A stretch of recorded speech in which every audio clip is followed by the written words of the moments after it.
Hello दोस्तों, जोहार, नमस्कार। मैं आज सी टेट या जे टेट 2026 के विशेष प्रिपरेशन को लेकर मैं आया हूँ। जो छात्र जो है आगामी आने वाले जे टेट या सी टेट में बैठना चाह रहे हैं, तो वैसे छात्रों के लिए मैं प्रीवियस ईयर क्वेश्चन को मैं फुल एनालिसिस कर रहा हूँ। ठीक है फ्रेंड, इसलिए आप सबों के बीच में आज जो है जे टेट 2012 का प्रीवियस ईयर क्वेश्चन का मैं फुल एनालिसिस करने जा रहा हूँ, यानी पेपर 2 6 to 8। ठीक है, उसके एसएसटी के अंतर्गत जो पीवाई की क्वेश्चन 2012 में पूछे गए थे फ्रेंड, उनको मैं फुल एनालिसिस करने जा रहा हूँ। यदि आपको जे टेट या सी टेट 2026 में आप एग्ज़ाम में बैठना चाह रहे हैं, ठीक है, तो हमारे इस चैनल के माध्यम से आपको सी टेट 2011 से लेकर 2024 तक का जितने जो है प्रीवियस ईयर क्वेश्चन, ठीक है, पूछे गए हैं, मैं, ठीक है, मेरे चैनल के माध्यम से पूरे पीवाई की क्वेश्चन को फुल एनालिसिस जो है सरलता से किया गया है। यानी जो छात्र पीवाई की क्वेश्चन को, ठीक है, उसको स्टडी यदि कर लेते हैं, तो मैं यह आशा करता हूँ कि आपको आगामी आने वाले सी टेट हो या जे टेट हो या एस टेट हो, उसमें जो है आपको एग्ज़ाम देने में आपको बहुत जो है सहूलियत होगी। ठीक है, क्योंकि पीवाई की क्वेश्चन से आपको जो है एग्जाम पैटर्न का, क्वेश्चन पैटर्न का ये जानकारी जो है मिल जाती है। ठीक है बच्चे, इसलिए आप लोगों को विस्तृत रूप से यदि तैयारी करना हो, तो आप जो है हमारे इस चैनल करियर एकेडमी से आप जुड़ें, और ये नंबर जो है आपको, ठीक है, आपको ये नंबर आपको जो है 7091412657 पर यथाशीघ्र संपर्क करके आप संपूर्ण जानकारियाँ तैयारियाँ कर सकते हैं। ठीक है, 7091412657 ये जो है हमारे इस चैनल का कॉल या व्हाट्सएप नंबर है। ठीक है, क्योंकि इस चैनल के माध्यम से पूरे क्वेश्चन यानी प्रीवियस ईयर क्वेश्चन को फुल एनालिसिस किया गया है, पूरा क्वेश्चन को संग्रहित किया गया है, ताकि एक छात्र के लिए ताकि आसानी होके। ठीक है, और सी टेट 2026 में या जे टेट में किस ट्रिक से कैसे एग्जाम को, ठीक है, कैसे जो है अच्छे नंबर से कैसे सक्सेस हों, वे सभी ट्रिक जो है हम लोगों ने इस चैनल के माध्यम से है, ठीक है फ्रेंड, साथियों को हम लोग बताते रहते हैं और बताते रहेंगे। ठीक है, इसीलिए विस्तृत रूप से यदि आपको जुड़ना हो तो ये 7091412657 पर यथाशीघ्र संपर्क करके आप संपूर्ण जे टेट या सी टेट की तैयारी आप कर सकते हैं। ठीक है, इसलिए मैं आज जो है जे टेट पेपर 2 6 to 8 सामाजिक अध्ययन का, ठीक है, प्रीवियस ईयर क्वेश्चन को मैं व्याख्या सहित जो है उसको एक्सप्लेन करने जा रहे हैं। ठीक है, इसलिए इसमें देखिए दिया हुआ है आपको हल प्रश्न पत्र 2012 व्याख्या सहित। ठीक है, निर्देश में, ठीक है फ्रेंड, पढ़िए निर्देश 1-2, ठीक है, 1 से लेकर 2 तक है। ठीक है, निम्नलिखित गद्यांश को ध्यानपूर्वक पढ़ें एवं नीचे दिए गए प्रश्नों का उत्तर दें। देखिए फ्रेंड, जो है आपको गद्यांश पद्यांश से भी जो है क्वेश्चन पूछे जाते हैं, और ऐसे गद्यांश पद्यांश के क्वेश्चन को कभी भी नहीं छोड़ना चाहिए एग्जाम हॉल में। ठीक है, फिर बाद में जो है आप पछताते हैं। और दूसरी में मैं आप लोगों को मैं यह सजेशन देना चाहूँगा कि आप अपने कमियों को ढूंढें, क्योंकि हम आप अपने कमियों को नहीं ढूंढते हैं, इसी में जो है एग्ज़ाम जो है में पास नहीं हो पाते हैं, अच्छे मार्क्स जो है प्राप्त नहीं कर पाते हैं। इसलिए दूसरे की कमियों को सदा ढूंढने के लिए लोग तैयार रहते हैं। ठीक है, दूसरे के कमियों को हमेशा ढूंढने में लगे रहते हैं और अपनी कमियों को भुला जाते हैं। इसी का परिणाम होता है, इसी के परिणाम स्वरूप जो है अपना जो है फ्यूचर खराब हो जाता है। इसीलिए मैं आप लोगों को, साथियों को मैं यह सलाह यही दूंगा कि जो भी है दूसरे के कमियों को ढूंढने के बजाय अपने कमियों को सदा ढूंढा जाए। जब तक अपने कमियों को आप यदि अगर ढूंढ लेते हैं तो आपका परिणाम, आपका जो है सफलता का परिणाम वही आपको जो है मिल जाएगा। ठीक है साथियों, इसलिए मैं यही अंततः मैं कहूँगा, मैं परामर्श यही दूंगा कि आप अपने कमियों को सदा ढूंढना चाहिए। जब तक अपने कमियों को नहीं ढूंढेंगे तब तक जो है सफलता की मंजिल प्राप्त नहीं कर पाएंगे। इसलिए हमेशा अपनी कमियों को सदा ढूंढना चाहिए, क्योंकि यदि आपको सफलता सीटेड जेटेड या किसी भी आपको गवर्नमेंट एग्जाम हो या नॉन गवर्नमेंट एग्जाम हो, किसी भी कंपटीशन में यदि आपको सफलता हासिल करना है तो सदा अपनी कमियों को ढूंढना चाहिए। जब तक अपनी कमियों को नहीं ढूंढेंगे तो आपको सफलता का मंजिल जो है नहीं मिल पाएगा। ठीक है, चलिए इतने ही कहकर मैं अपने प्रीवियस ईयर क्वेश्चन 2012 को, ठीक है, पूरा विथ एक्सप्लेन के साथ मैं व्याख्या करने जा रहा हूं। देखिए निर्देश 1 से 2 तक में देखिए क्या लिखा हुआ है कि निम्नलिखित गद्यांश को ध्यानपूर्वक पढ़ें एवं नीचे दिए गए प्रश्नों का उत्तर दें। ठीक है, यानी क्या है, देखिए साहित्य तो एक सात्विक जीवन है। ठीक है, यानी हिंदी का देखिए ये आपको जो है गद्यांश है। ठीक है ना दोस्तों, ये गद्यांश हिंदी का है और ये देखिए बहुत अच्छा है। इसको पढ़ने के बाद इसको निचोड़ कर लेना चाहिए। ठीक है, और कुछ ऐसे छात्र होते हैं कि आपको गद्यांश या पदांश को पढ़ने में ज़्यादा समय ले लेते हैं। ठीक है ना, गद्यांश और पदांश को पढ़ने में ज़्यादा समय ले लेते हैं, इसी में जो है एग्जाम में जो है सही सटीक आंसर नहीं मार पाते हैं और बाद में पछताते हैं और वे असफलता की राह में चले जाते हैं। ठीक है, इसलिए मैं ट्रिक यही बताऊंगा कि आपको क्वेश्चन को देखिए ज़्यादा जो है आपको गद्यांश पदांश यानी पैसेज में ज़्यादा पढ़ने में समय नहीं लेना है। ठीक है ना, यानी क्वेश्चन को एक नज़रिया देख लेना है आपको। ठीक है, जैसे देखिए है आपको कि साहित्य को क्या माना गया है। ठीक है, फिर है देखिए उच्च स्तर से क्रियाकलाप किससे होते हैं। ठीक है ना, उच्च स्तर से क्रियाकलाप किससे होते हैं। फिर है आपको बुढ़ापा क्या है। ठीक है ना, फिर है देखिए मुहावरा दिन फेरना का अर्थ क्या है। ठीक है ना, मुहावरा क्या है, दिन फेरना का अर्थ क्या है। ठीक है, मुहावरा दिन फेरना, ठीक है ना, क्या है मुहावरा दिन फेरना का क्या अर्थ है। देखिए चौथा में है आपको कि मुहावरा दिन फेरना का क्या अर्थ है। ठीक है ना, तो बिल्कुल थोड़ा क्वेश्चन को एक नज़र देख लेना चाहिए। इससे क्या होता है कि आपको सही रणनीति, सही आपको ट्रिक मिलता है। और नहीं तो पूरा जो है पैसेज आप पढ़ेंगे तो आपको समय इसमें ज़्यादा लगेगा। हमको देखिए पैसेज को पूरा कंक्लूजन नहीं ढूंढना है, हम उतना ही पढ़ेंगे जितना हमको क्वेश्चन पूछ रहा है। ज़्यादा हम पढ़ के क्या करेंगे। ठीक है ना, इसीलिए क्वेश्चन को एक नज़रिया थोड़ा देख लेना चाहिए हल्के में। इसके बाद जो है दोस्तों पैसेज पर निगाह डालिए। ठीक है, ये बहुत अच्छा ट्रिक है, क्योंकि बहुत से फ्रेंड साथी क्या करते हैं कि पैसेज में ज़्यादा समय यानी पढ़ते हैं ऐसे कि साहित्य तो एक सात्विक जीवन है, उसे कठिन तपस्या और महान यज्ञ समझना चाहिए, जहाँ व्यक्ति के व्यक्तित्व के कोई स्वतंत्र विषय नहीं रह जाते। उच्च साहित्य की वह भावभूमि है, वहाँ अपरिग्रह का साम्राज्य है, फोटो नहीं छापे जाते, वहाँ वाणी मौन रहता है, गाथा गाने में सुख नहीं मानती। उच्च स्तर से जितने क्रियाकलाप होते हैं, आत्म प्रेरण आत्मकथा का नाम लेना पाखंड बढ़ाना है। हमारे देश में आत्मकथा लिखने की परिपाटी नहीं रही। आपको एक बार पढ़ेंगे फिर पढ़ेंगे, इसी पढ़ते पढ़ते समय जो है दोस्तों ज़्यादा लग जाता है। ठीक है ना, इसलिए हमने जो है जो पहले जो क्वेश्चन कुछ कुछ पढ़ लिए हैं, जैसे साहित्य को क्या माना गया है, उच्च स्तर क्रियाकलाप किससे होते हैं, बुढ़ापा क्या है। देखिए बुढ़ापा क्या है, ये तो आपको व्याकरण से हो गया। ठीक है ना, मुहावरा दिन फेरना ये तो मुहावरा है। ठीक है, तो आपको कुछ पढ़ लेने के बाद क्या होता है कि कुछ जानकारी जो हासिल हो जाता है। ठीक है, तो इसमें देखिए पढ़ना चाहिए कि निम्नलिखित गद्यांश को ध्यानपूर्वक पढ़ें और नीचे दिए प्रश्नों को उत्तर दें। देखिए यहाँ से पढ़िए, साहित्य तो एक सात्विक जीवन है, उसे कठिन तपस्या और महान यज्ञ समझना चाहिए। यानी थोड़ा आहिस्ते आहिस्ते पढ़िए और माइंड में जो है बिल्कुल सेव करते जाना है। ठीक है, कि पैसेज क्या बोल रहा है, उसके जो है निष्कर्ष को, कंक्लूजन को दिमाग में सेव भी करते जाना है, ताकि दोबारा पैसेज पढ़ने की आवश्यकता न पड़े। ठीक है दोस्तों, साहित्य तो एक सात्विक जीवन है, उसे कठिन तपस्या और महान यज्ञ समझना चाहिए, जहाँ व्यक्ति की व्यक्तित्व के कोई स्वतंत्र विषय नहीं रह जाते। उस साहित्य की वह भावभूमि है। ठीक है ना वहाँ अपरिग्रह का साम्राज्य है, फोटो नहीं छापे जाते, वहाँ वाणी मौन रहता है, ठीक है। गाथा गाने में सुख नहीं मानती।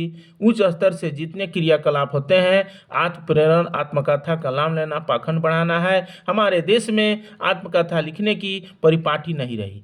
तो क्या क्वेश्चन है कि साहित्य को क्या माना गया है? तो यहाँ देखिए, हम लोग पढ़े हैं कि साहित्य सात्विक ने उसे कठिन तपस्या और महान यज्ञ समझना चाहिए, ठीक है ना।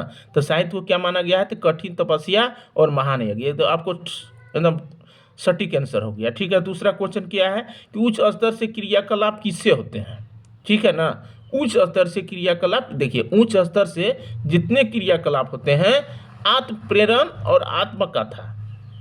तो देखिए आत्मकथा और आत्म प्रेरण की इसमें है भैया, आत्मानुभव से, आत्मकथन से, आत्म प्रेरण से ना।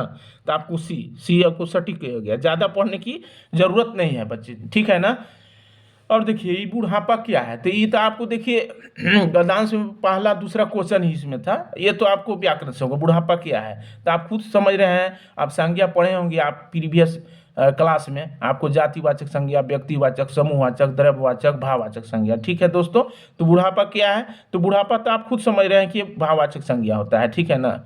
माने भाववाचक में क्या होता है कि वैसे पदार्थ की गुण दशा जिसमें हम लोग क्या करते हैं, उसमें एक अनुभव, ठीक है ना, उसको हम देख नहीं पाते हैं, वे अदृश्य होता है, ठीक है। वो भावात्मक चीज होता है, उसी को ना हम लोग भाववाचक संज्ञा कहते हैं। तो जैसे बुढ़ापा, तो बुढ़ापा आपको देखिए, एक बच्चा जो है बालक शिशु पैदा लेता है, शिशु से आपको बाल अवस्था, ठीक है, शैशवावस्था से बाल अवस्था, ठीक है। इसी तरह से आपको उत्तर बाल अवस्था, किशोरावस्था, प्रौढ़ावस्था में गुजर जाता है, ठीक है।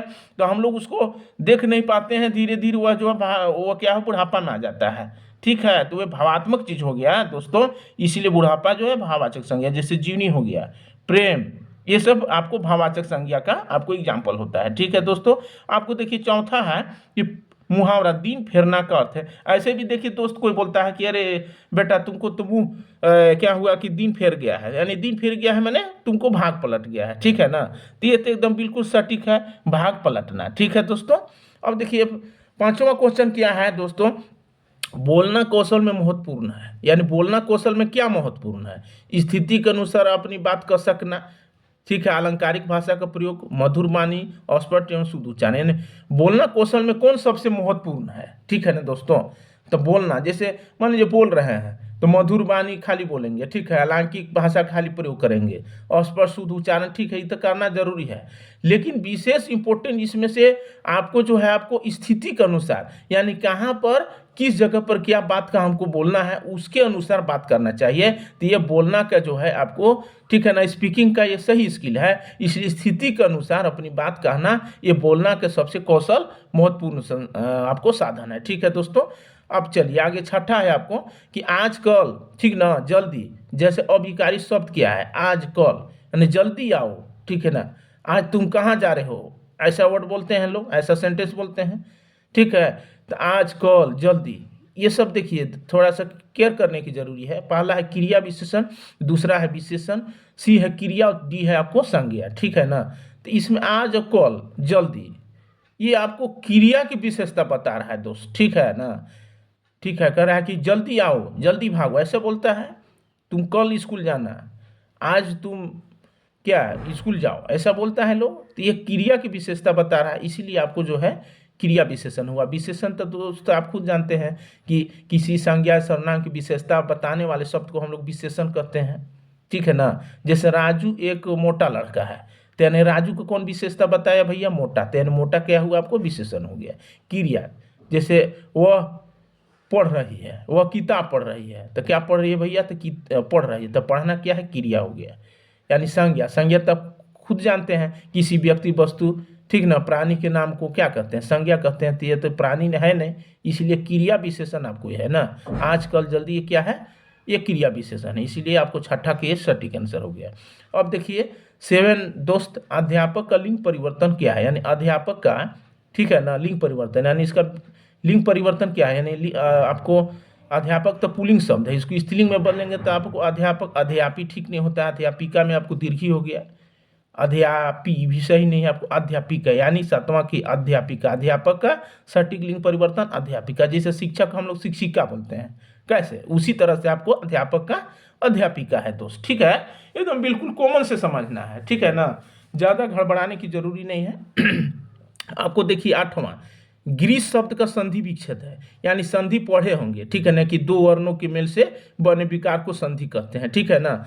तो संधि के क्या है, 3 भेद होते हैं, ठीक है ना, स्वर संधि, ठीक ना, आपको स्वर संधि, व्यंजन संधि, विसर्ग संधि, ये सब पढ़े होंगे पिछले क्लास में, ठीक है। तो ग्रीस शब्द का संधि विच्छेद क्या है, तो ग्रीस, तो गिरी प्लस ईस, तो गिरी यानी गिरी, हर्षी ये वाला हुआ आपको, ऐसे तो गिरी स, ये तो आपको नहीं सटीक होगा, गिरी और स ये भी सटीक नहीं है, गिरी प्लस ईस होगा। तो यानी आपको ये में देखिए ई भी दोनों एक है, लेकिन थोड़ा डिफरेंस क्या है दोस्त, ये में डबल बड़ा ई है, में छोटा ई, इसलिए बड़ा ई का प्रयोग होगा, यानी छोटा ई और बड़ा ई मिलकर दीर्घी का उच्चारण होता है ना। तो जैसे गिरीश, री में क्या है, दीर्घी है, तो आपको गिरी में हर्षी छोटा ई है, एम बड़ा ई, दोनों मिलके क्या होते हैं, छोटा ई और बड़ा ई मिलके बड़ा ई बनता है दोस्त, इसीलिए गिरी प्लस ईस, यानी 8वां के सी सटीक आंसर हुआ, ठीक है। अब देखिए 9वां है दोस्त, जो टुकड़े टुकड़े हो गए उसको क्या कहते हैं, यानी जो टुकड़े टुकड़े हो गए, यानी टुकड़े टुकड़े हो गए उसको हम क्या कहेंगे, तो जो यानी खंडित हो गया, तो यानी गुप्तचर, हितैषी, पाक्षी, नहीं खंडित, तो 9वां के सी आपको खंडित ऐसी हो गया ना, आसानी से समझना है दोस्तों, क्योंकि पूरे आपको प्रीवियस ईयर क्वेश्चन को पूरा संग्रहित किया गया है। आपको किसी भी तरह का कहीं परेशानी हो तो ये ऊपर दिया गया अंकित जो ये नंबर है दोस्तों, आपको ये जो है आपको, ठीक है ना, ये देखिए आपको ये जो है नंबर 7091141267 पर यथाशीघ्र संपर्क करके आप बिल्कुल जो प्रीवियस ईयर क्वेश्चन को संग्रहित करके हम लोग के पास रखा गया, बिल्कुल आपको नोट्स प्रोवाइड कर देंगे, ठीक है ना। और सेटिंग क्वेश्चन भी किया गया है कि आगामी सीटेट 2024 जेटेट में, ठीक है, संभावित परीक्षा का क्वेश्चन को नमूना सिलेक्ट किया गया है, ताकि जो है छात्र जो है अच्छा से, अगर ये स्टडी आपको 8 घंटा 10 घंटा पर डे पढ़े, ठीक है, तो ज़्यादा तो नहीं, आपको अगर 10 घंटा आप डेली पढ़ेंगे तो मैं मैं आशा करता हूँ कि आपको 15 दिन डीप स्टडी करते हैं, ठीक है, फालतू समय गंवाए हुए अगर 10 घंटे आप देखिए, एक दिन में 24 घंटा दोस्त बनाया गया है, तो उसमें से यदि आप 10 घंटा डीप स्टडी करते हैं, ठीक है ना,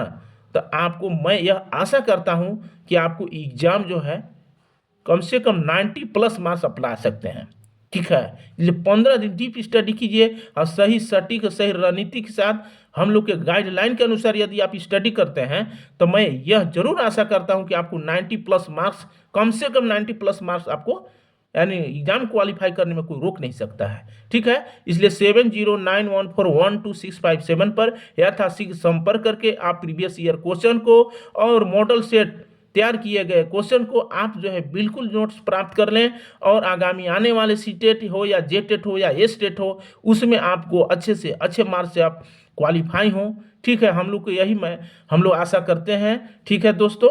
चलिए अब क्वेश्चन नंबर हम लोग जो है क्या है 9 किए थे ना, कि जो टुकड़े टुकड़े हो गए, ठीक है ना, जो टुकड़े टुकड़े, ठीक है, हो गए, ठीक है, जो टुकड़े टुकड़े हो गए उसको क्या कहते हैं, तो यानी खंडित, तेसी हो गया। आपको क्रिया करने वालों को तो एकदम आसान है कि कर्ता कहेंगे, जो क्रिया को संपादित करेगा उसको कर्ता कहते हैं। समास के कितने भेद हैं, समास के तो 6 भेद होते हैं, खुद जानते हैं आप लोग, तत्पुरुष समास हो गया, व्यायी भाव समास हो गया, द्विगु समास, बहुव्रीहि समास, तनोद समास, ठीक है ना दोस्तों। तो समास के आपको 6 भेद होते हैं। भाषा शिक्षण में पाठ्य पुस्तक क्या है, यानी भाषा को शिक्षण करने में, लैंग्वेज को टीचिंग कराने में, ना पाठ्य पुस्तक क्या चीज़ है, साधन है कि साध है कि अनावश्यक है कि एकमात्र संसाधन है। तो भाषा शिक्षण में, ठीक है ना, भाषा शिक्षण में पाठ्य पुस्तक एक साधन है, साधन का काम करता है। जैसे बोर्ड हो गया, ब्लैक बोर्ड हो गया, ठीक है, चौक हो गया, आपको मार्कर हो गया।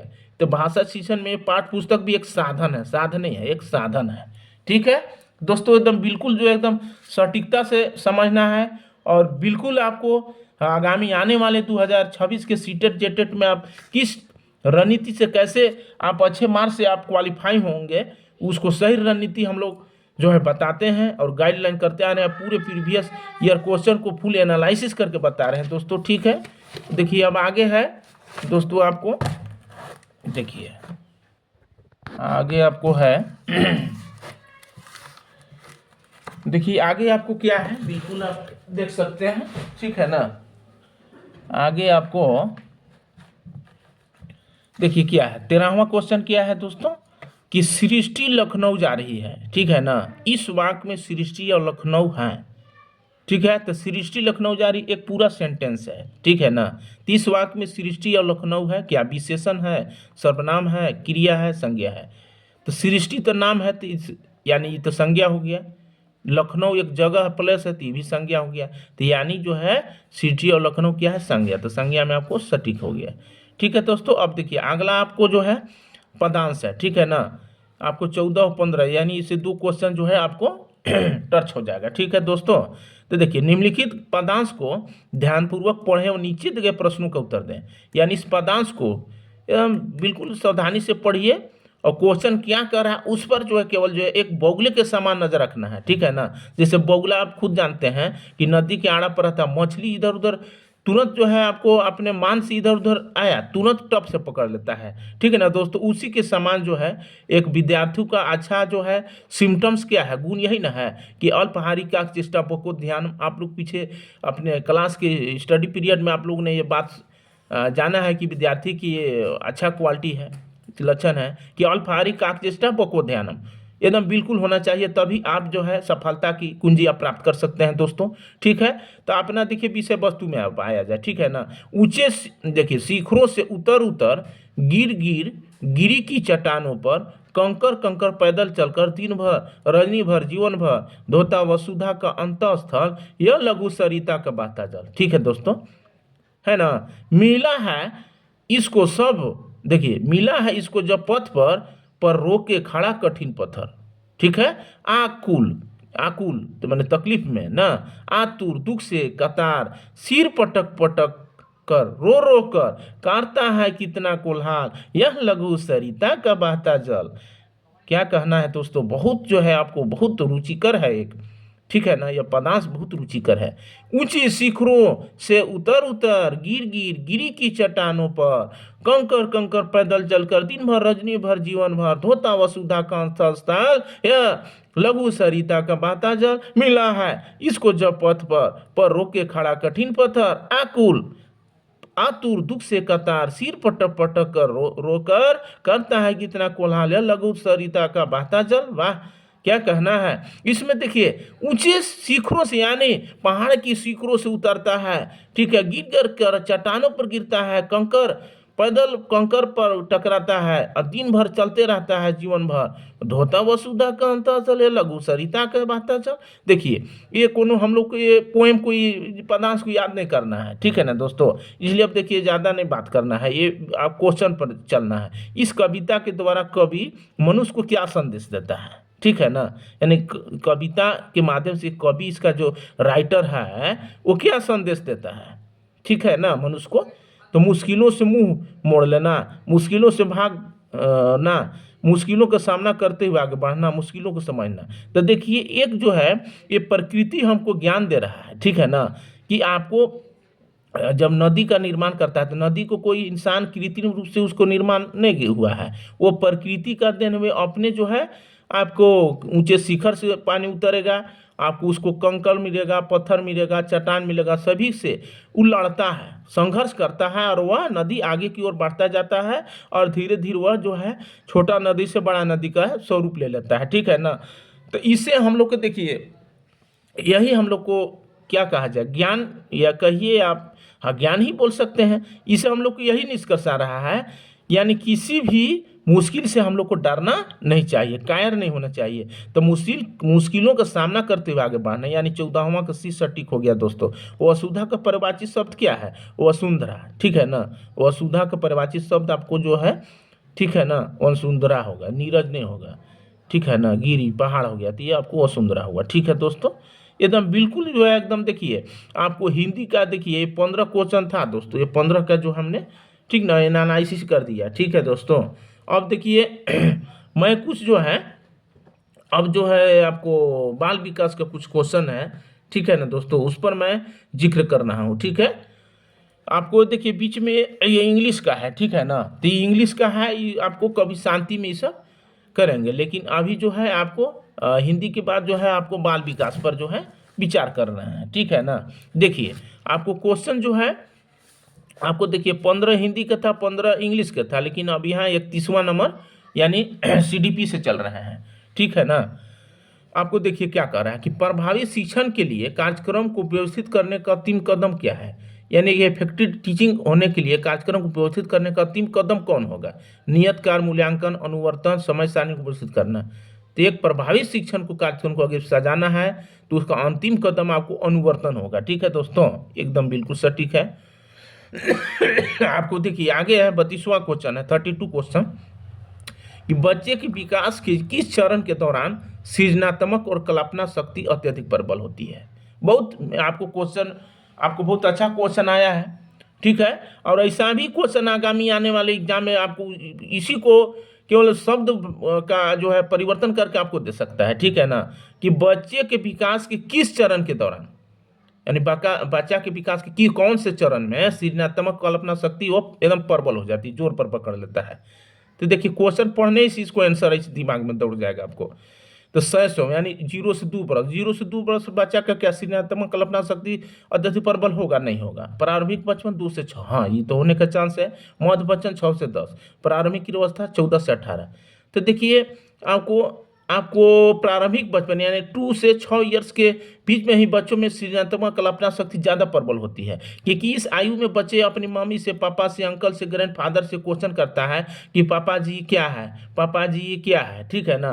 ये बहुत उसको क्योंकि उसमें जिज्ञासा, बच्चा इशू है कि बच्चा जिज्ञासु होता है, ठीक है ना। ठीक, तो वो सृजनात्मक वो कल्पना शक्ति वो प्रबल हो जाएगा, आपको प्रारंभिक बचपन में ही हो जाता है, ठीक है दोस्तों। आपको 33 है कि मूल्यांकन का प्रमुख उद्देश्य क्या होता है, माने मूल्यांकन कर एवाल्युएशन का मेन उसका ऑब्जेक्ट क्या होता है, क्या उद्देश्य होता है। संपूर्ण विकास का मूल्यांकन करना, आंशिक विकास का मूल्यांकन करना, विशिष्ट विकास का मूल्यांकन, मानसिक विकास का मूल्यांकन। तो आपको देखिए मूल्यांकन का उद्देश्य आपको देखिए मानसिक विकास, यानी मानसिक विकास खाली मूल्यांकन से ठीक नहीं होगा, विशिष्ट विकास के मूल्यांकन से भी ठीक नहीं होगा, आंशिक विकास का मूल्यांकन करना, यानी संपूर्ण विकास का मूल्यांकन करना में सभी आपको आ जा रहे हैं तीनों। तो यानी मूल्यांकन का प्रमुख उद्देश्य आपको दोस्त संपूर्ण विकास का मूल्यांकन करना, यानी 33 के ए आपको सटीक हो गया, ठीक है दोस्तों। देखिए 34 है कि वार्ताओं को निम्न से किस रूप में जाना जाता है। वार्ताओं को यानी वार्ताओं एक दूसरे जैसे बात करना, ठीक ना, तो उसको और किस रूप में जानेंगे। अभ्यासों का पुलिंदा, प्रतिक्रियाओं का पुलिंदा, ठीक ना, तथ्यों से अनावरण, इनमें से कोई नहीं। तो वार्ताओं का किस रूप में आप जानते हैं, तो प्रतिक्रियाओं का पुलिंदा, यानी प्रतिक्रिया एक दूसरे से, जैसे हम लोग क्या कर रहे हैं, एक दूसरे से बात करना, एक दूसरे से एक्टिव होना, तो यानी प्रतिक्रिया का पुलिंदा करना है। वार्ताओं को ये प्रतिक्रिया पुलिंदा के रूप में जाना जा सकता है, ठीक है। 35 है आपको कि निम्नलिखित में कौन एक उपयुक्तता परीक्षा का उद्देश्य नहीं है, ठीक है ना। विश्वास बढ़ाना, सरल रचना, कल्पना की जांच करना, शारीरिक आयु की जांच करना, ठीक है।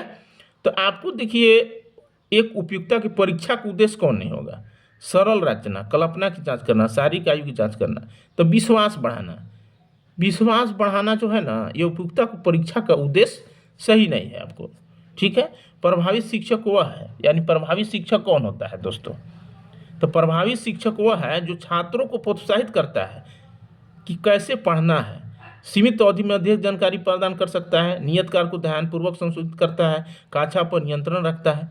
यानी प्रभावी शिक्षक या कक्षा पर केवल नियंत्रण करके रखे कि बच्चा शांत रहो, बैठो, तो ऐसे करके खाली कंट्रोल करके रखने से प्रभावी शिक्षक का गुण नहीं है, ठीक है ना दोस्तों।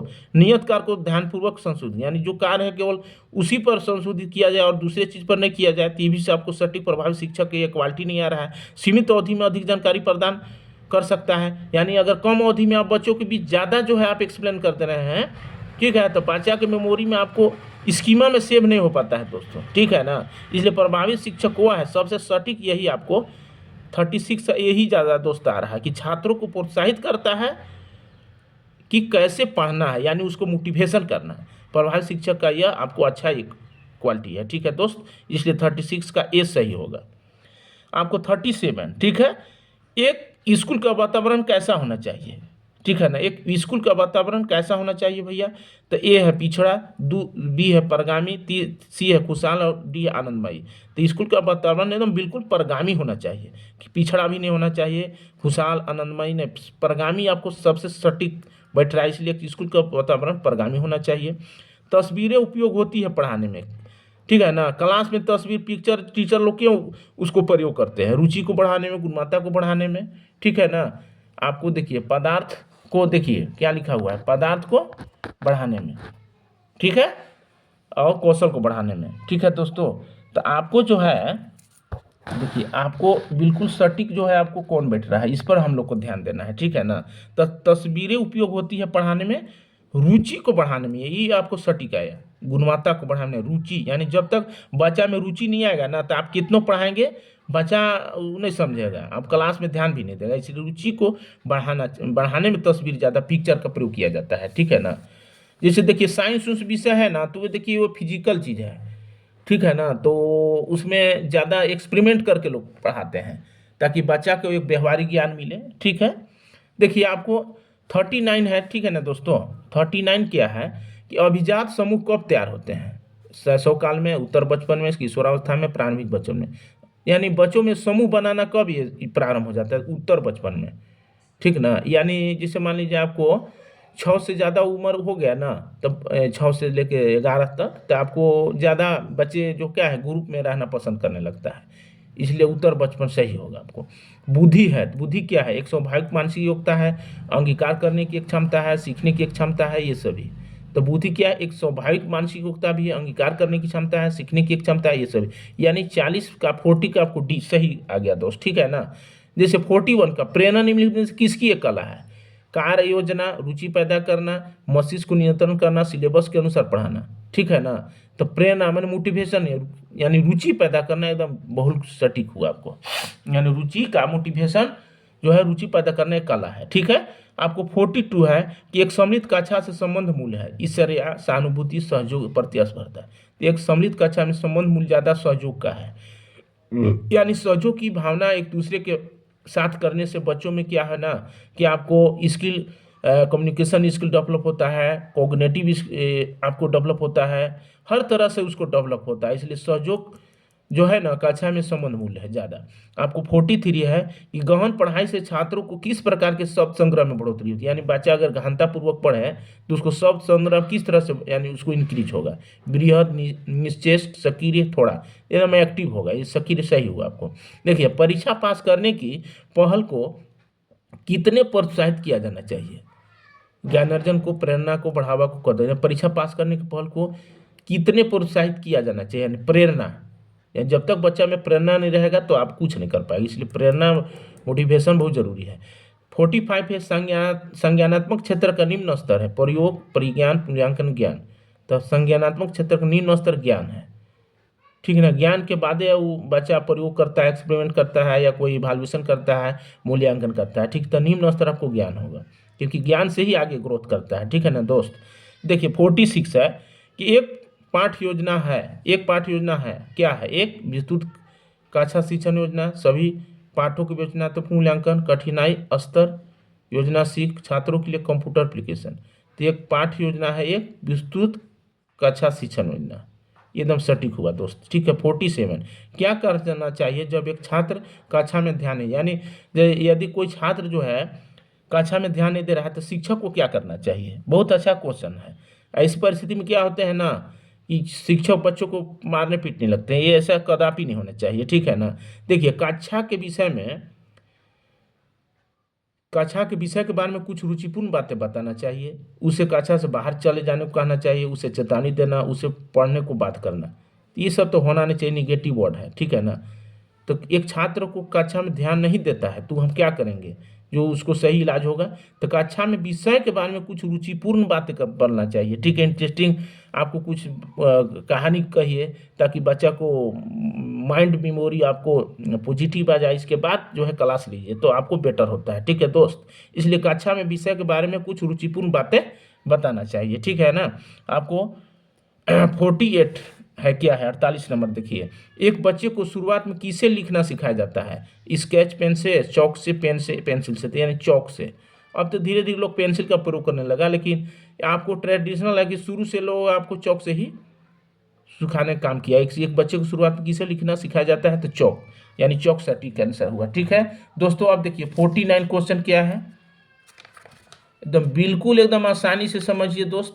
किसी भी तरह का आपको जो है परेशानी हो या जुड़ना हो, पूरे एकदम प्रीवियस ईयर क्वेश्चन को एकदम जो है एक समूह में एक संग्रहित किया गया है। तो आपको ये कॉल नंबर भी है दोस्त, ठीक है ना, 7091412657। ठीक है दोस्तों, इस पर आप शीघ्र संपर्क करके आप संपूर्ण जेटेट सीटेट स्टेट की संपूर्ण तैयारी आप कर सकते हैं, क्योंकि हम लोगों के द्वारा पूरे एनसीईआरटी बुक का निचोड़ हस्तलिखित नोट तैयार किया गया है। ठीक है बच्चे, ये कंप्यूटराइज मशीन का हम लोग ज़्यादा प्रयोग के माध्यम से नहीं करते, इसलिए क्या होता है कि जब तक अपना हस्तलिखित नोट आप पढ़ाएंगे ना, तो उससे क्या होगा कि आप एकदम पूरा आत्मशक्ति से आदमी पढ़ाता है।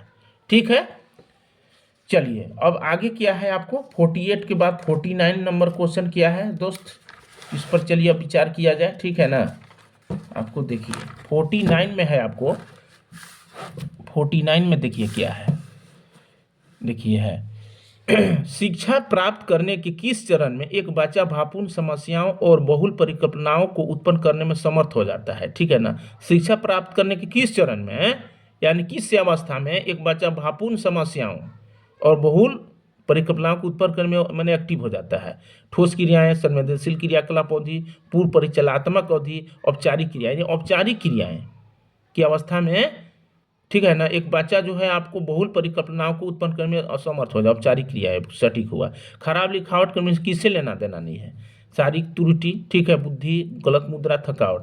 तो खराब लिखावट किससे लेना देना नहीं है, इस पर थोड़ा ध्यान देना है।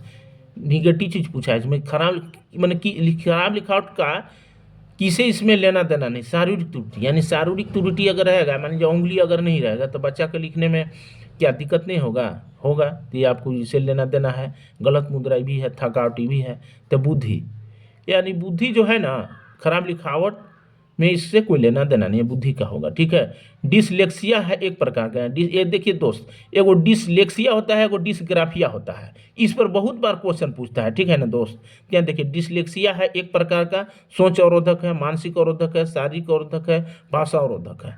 ठीक, तो डिसलेक्सिया क्या है, ठीक है ना दोस्तों, डिसलेक्सिया आपको जो है बहुत बार हम लोगों ने कई बार उसको जिक्र किया है। तो डिसलेक्सिया में क्या होता है बच्चा दोस्त की डिसलेक्सिया और डिस्ग्राफिया में अंतर लोग नहीं कर पाते हैं। ठीक है ना, और क्या करते हैं कि वे गलत कर देते हैं। तो देखिए, डिसलेक्सिया एक प्रकार का जो है ना दोस्त, आपको सोच अवरोधक, मानसिक अवरोधक, शारीरिक नहीं, भाषा अवरोधक है। डिसलेक्सिया एक प्रकार का भाषा अवरोधक है आपको। और एक डिस्ग्राफिया होता है दोस्त, वो आपको जो है लेखन से संबंधित उसमें प्रॉब्लम होता है। ठीक है ना, देखिए 52 है, एफजी फ्रेंच मेथड का प्रयोग निम्न से किसकी शिक्षा देने के लिए किया जाता है। बुनियादी गतिविधियां, पढ़ना लिखना सीधा सपाट, यानी बुनियादी गतिविधियां। एक एफजी फ्रेंच मेथड का प्रयोग आपको बुनियादी गतिविधियां में इसको जो है प्रयोग किया जाता है। आपको साझा का उद्देश्य होता है क्या, कड़ाई दर्शाना, छात्रों को यातना देना, छात्रों को असफल करना, गलतियों के बारे में सचेत करना, छात्रों को क्या करना, यातना देना। ठीक है ना दोस्तों, अब देखिए 54 है, शिक्षण की कौन सी विधि ज्ञान के लिए अधिकतम प्रयोग को प्रोत्साहित करती है, यानी कौन सी इसमें से शिक्षण विधि है, ठीक ना, जो ज्ञान को अधिकतम जो है वो मोटिवेट करता है। समस्या समाधान विधि, प्रयोगशाला विधि, स्वयं अध्ययन विधि, दल अध्ययन, यानी दल अध्ययन विधि, यानी ग्रुप में बच्चा यदि स्टडी करता है तो आपको शिक्षण में ज़्यादा जो है लाभान्वित ज़्यादा छात्र होते हैं। ठीक है ना दोस्त, आपको देखिए 55 है, यदि एक नवयुवक, ठीक है ना, शिक्षार्थी किसी विषय में रुचि कम दर्शाता है, दिखाई देता है, तो शिक्षक को क्या करना चाहिए, उस विषय पर रोचक क्रियाकलाप करना, उसे खेलने देना, उसे कुछ देर के लिए सोने जाने को कहना, उसे शांतिपूर्वक बैठने को कहना। ठीक है ना, तो आपको उस विषय पर रोचक क्रियाकलाप करना चाहिए। ठीक है ना, जब तक रोचक क्रियाकलाप नहीं करेंगे ना दोस्त, तो बच्चा नहीं कभी भी नहीं पढ़ेगा। इसीलिए बीच बीच में जो है कुछ बच्चों को क्लास में पढ़ाते समय बीच बीच में कुछ आपको रोचक कहानियां भी बतानी पड़ती है। ठीक है ना, ताकि बोर बच्चा ना हो। ठीक है, आपको देखिए 56 नंबर है दोस्त, निम्नलिखित में से कौन मूल्यांकन से संबंधित नहीं है।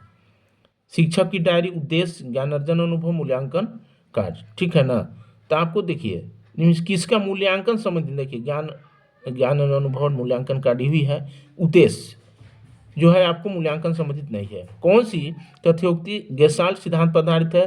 संपूर्ण से अंश की तरफ पढ़ना, निश्चित से अनिश्चित की तरफ पढ़ना, मनोविज्ञान में तर्कसंगत की तरफ बढ़ाना, प्रेरणा से निगमन की तरफ बढ़ाना। दोस्त, तो आपको गेस्टाल्ट सिद्धांत पर संपूर्ण से अंश की तरफ बढ़ाना, ये आपको है दोस्त। ठीक है, आपको देखिए 58 है, किशोरावस्था यानी टीन की उम्र के बीच होती है?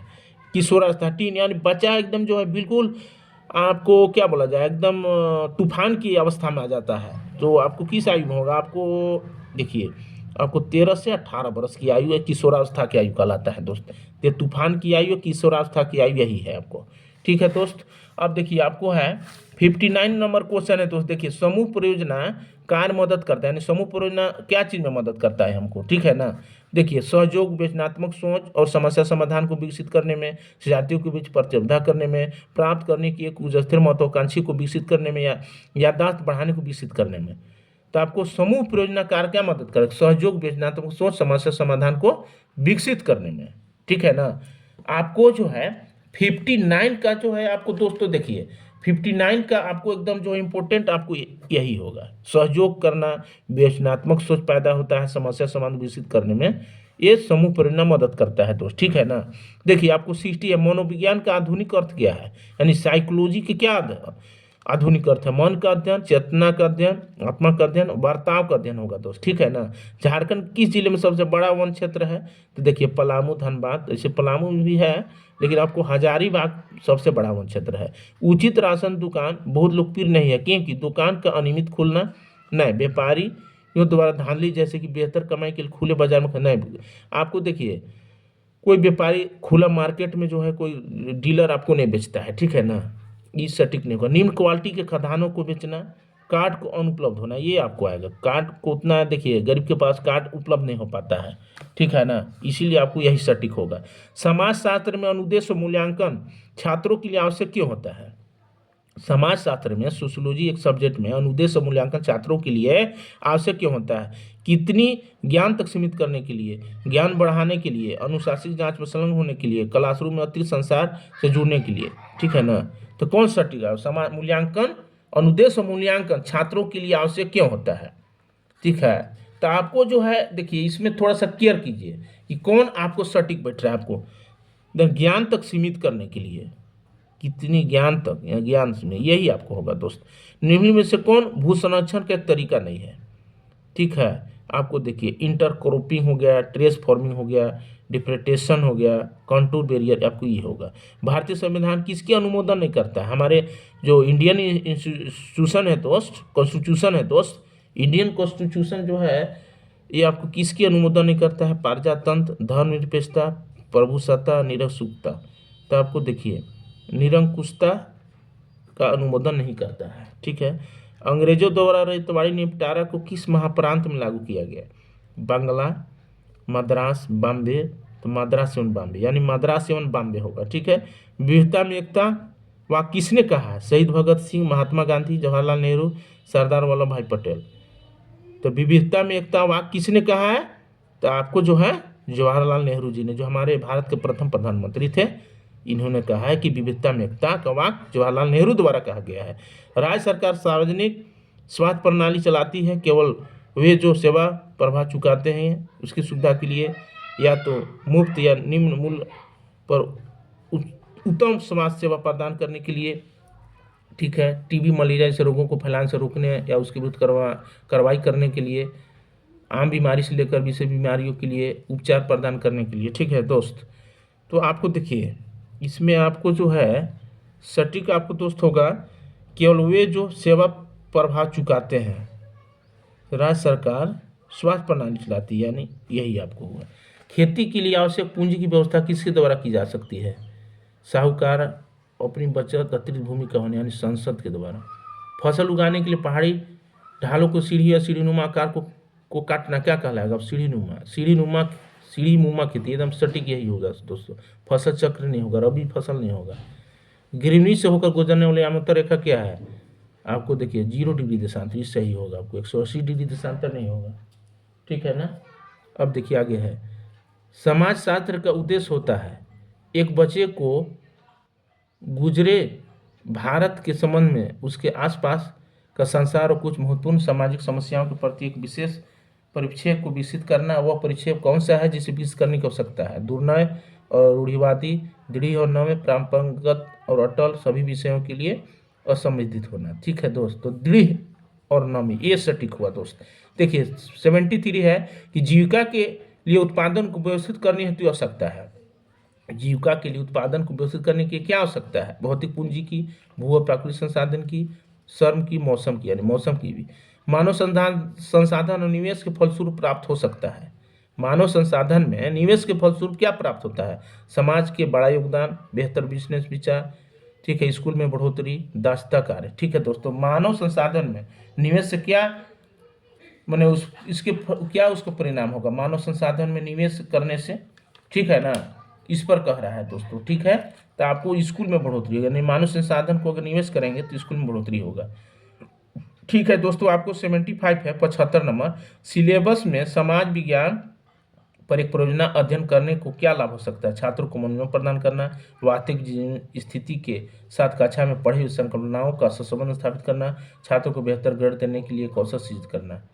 ठीक है दोस्तों, तो आपको सही आपको बी होगा, वास्तविक जीवन स्थिति के साथ कक्षा में पढ़ी हुई संकल्पनाओं को संबंध स्थापित करना। ठीक है दोस्त, गांधी जी ने किस वर्ष दांडी यात्रा शुरू किया था? तो आपको कौन होगा दोस्त? आपको यानी गांधी जी जो हमारे थे, जो हमारे राष्ट्रपिता माने जाते हैं, ठीक है दोस्तों, तो उसको जो है आपको गांधी जी किस वर्ष दांडी यात्रा शुरू किया था? यानी 1930 होगा। ठीक है दोस्त, स्थल मंडल, जल मंडल, वायुमंडल के बीच एक स्विच, ठीक ना, स्पर्श मंडल क्या कहेंगे? मध्य मंडल, पारिस्थितिक मंडल, अधिमंडल, जीव मंडल, तो जीव मंडल होगा। ठीक है, आपको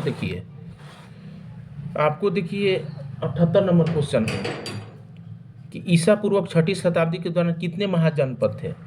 6ठी शताब्दी ईसा पूर्वक में कितने महाजनपद थे? तो 16 जनपद थे। जैसे उत्तर हो गया, मगध हो गया, इस टाइप के 16 आपको महाजनपद थे। भारत में असमानता का किस कारण से है? भारत में असमानता किस कारण से? जाति और लिंग, लोगों के धर्म, प्रतिष्ठा, मौलिक स्तर, जाति और लिंग। पृथ्वी का ठोस भाग जहाँ हम रहते हैं उसको क्या कहते हैं?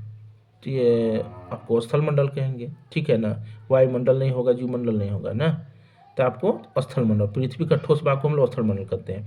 एक स्लोप में बड़े पैमाने पर चट्टान, मालवा या की मिट्टी, ठीक है, घिसकने को क्या कहा जाता है आपको? तो आपको भूस्खलन कहेंगे। यानी एक बड़े स्लोप से मिट्टी, ठीक है ना, बड़े पैमाने पर चट्टान, मालवा, मिट्टी को घिसकने को हम भूस्खलन कहते हैं दोस्त। ठीक है ना, हम लोग प्रीवियस ईयर आपको देखिए एनसीईआरटी बुक का निचोड़ है दोस्त। 1857 में गदर झांसी की रानी का जनरल कौन था? भगत सिंह, चंद्रशेखर आजाद, हैदर अली, तात्या टोपे था। तात्या टोपे होगा दोस्त। किसे समानता आधुनिक उद्योग का मेरुदंड कहा जाता है? स्टील को, बिजली को, पावर को, लोग को भी। स्टील को आधुनिक उद्योग का मेरुदंड दोस्त स्टील को कहा जाता है। भारत में पहली बार आम चुनाव कब हुआ था? आपको 1951 में। आपको 1952 में बताता है, लेकिन 51 आपको नजदीकी है, इसलिए भारत पहली बार आम चुनाव 1951 में होगा दोस्त। ठीक है, किस मौसम के प्रारंभ के साथ खरीफ मौसम होता है? यानी मानसून। ठीक है ना, अंग्रेज सरकार से भारत को आज़ाद कराने के संग्राम में लोगों के शामिल होने का कारण क्या था? सभी में समानता, उपनिवेशीय शासन से मुक्ति, पैसा कमाना, निर्णय निर्धारण में हिस्सेदारी।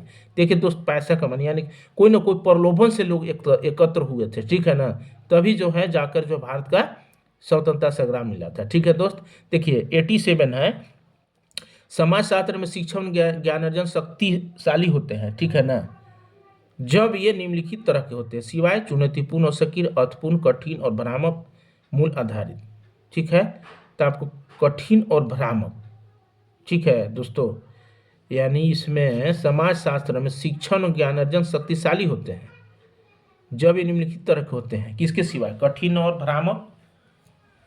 ठीक है दोस्त, और इसमें सटीक आंसर उसमें देखिए दोस्त, केयर करने, उसमें गहराई से समझ जाइए, आपको हो जाएगा। कठिन और भ्रामक के सिवाय। न्यायपालिका का कार्य क्या है? तो आपको विवाद समाधान, न्यायिक समीक्षा। नहीं, न्यायपालिका आपको कानून बनाता है, यही आपको हुआ। 88 का आपको सी होगा। ठीक है दोस्तों, 88 का सी हुआ, कानून बनाना। ठीक है दोस्तों, इसी प्रकार देखिए दोस्तों, बहुत से प्रीवियस ईयर क्वेश्चन को एकदम फुल एनालिसिस किया गया है आपको। ठीक है, आपको देखिए, आपको 89, एक आबादी की गुणवत्ता किस पर निर्भर करती है? साक्षरता दर, निरक्षरता, कौशल निर्माण, एक व्यक्ति की स्वायत्त। एक आबादी गुणवत्ता आपको निरक्षरता पर निर्भर करता है, ये सटीक होगा। पृथ्वी को प्रत्येक 1 घंटे में 24 घंटे समय मंडल में बंटा गया है। प्रत्येक मंडल में होता है क्या देशांतर, तो आपको 10 देशांतर, 15 देशांतर, 30 देशांतर, 20 देशांतर, तो आपको 15 देशांतर होगा। ठीक है, क्योंकि आपको 24 गुना 15 कहेंगे ना, तो एक सर्कल में आपको, आप खुद जानते हैं 360 डिग्री के एंगल बनता है, तो आपको 15 देशांतर सही होगा। क्षेत्रफल में सबसे बड़ा महादेश कौन है दोस्त? एशिया, खुद जानते हैं। ठीक है ना। इसी टाइप का क्वेश्चन जो है, देखिए दोस्तों, बहुत से प्रीवियस ईयर क्वेश्चन को हमारे इस चैनल के माध्यम से जो है दोस्तों प्रिपरेशन कराई जाती है। यदि विस्तृत रूप से आपको 2011 से लेकर 2024 तक का फुल प्रीवियस ईयर क्वेश्चन को, ठीक है, डीप स्टडी करना हो या मॉडल सेट जो है आपको तैयारी करना हो, तो हमारे इस चैनल के माध्यम से आप जुड़ सकते हैं। और उसका संपर्क नंबर दोस्तों यही है, आपको देखिए ये है, आपको ये कॉल या व्हाट्सएप नंबर भी है 7091412657 पर। आप यथाशीघ्र जुड़कर आप संपूर्ण प्रीवियस ईयर क्वेश्चन को आप सोल्व करें और मॉडल सेट जो है आपको प्रैक्टिस करें। मॉक टेस्ट जो है लिया जाता है, वो मॉक टेस्ट दें। इससे क्या होगा कि अपनी कमियों को, ठीक है, ढूंढने का काम मिलेगा। जब तक अपनी कमियों को दोस्त नहीं ढूंढते हैं, तब तक आपको सफलता की राह पर आप नहीं चल पाएंगे। इसलिए दूसरे की कमियों को ढूंढने के बजाय, ठीक है ना, लोग अपने कमियों को सदा ढूंढे। ठीक है, मैं कहकर अपनी वाणी को विराम देता हूँ। चलिए, जय हिंद, जय भारत। ठीक है दोस्तों, मैं यही ओके।